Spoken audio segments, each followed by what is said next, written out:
2024-এর 26শে জানুয়ারিতে জমিয়ে খাওয়া দাওয়া করলাম। সন্ধেবেলা খাওয়ার জন্য ডায়মন্ড প্লাজা মেট্রো ক্যাফে থেকে অর্ডার করেছিলাম এই ফিশ ফ্রাইটা।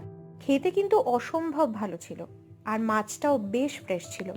আর তার সাথে খাওয়ার জন্য অর্ডার করেছিলাম এই চিকেন ললিপপগুলো মহারাজা থেকে। খুব একটা ভালো খেতে ছিল না, ওপরের কোটিংটা বেশ মোটা হয়ে গিয়েছিল। রাত্রিবেলা ডিনারে অর্ডার করেছিলাম এই মাটন বিরিয়ানি আর মাটন চাপ আমিনিয়া থেকে।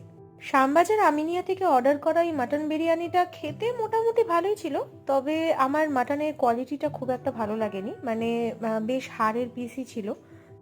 মাটন চাপের টেস্টটা মন্দ ছিল না, তবে যেটুকু বুঝলাম ওভারঅল খাবারের মধ্যে প্রচুর পরিমাণে ডালডা ব্যবহার করা হয়েছিল, যার জন্য একটা সময় পরে যখন খাবার ঠান্ডা হয়ে গেছিল তখন একটু আঠালো আঠালো ভাব চলে এসেছিল খাবারের মধ্যে।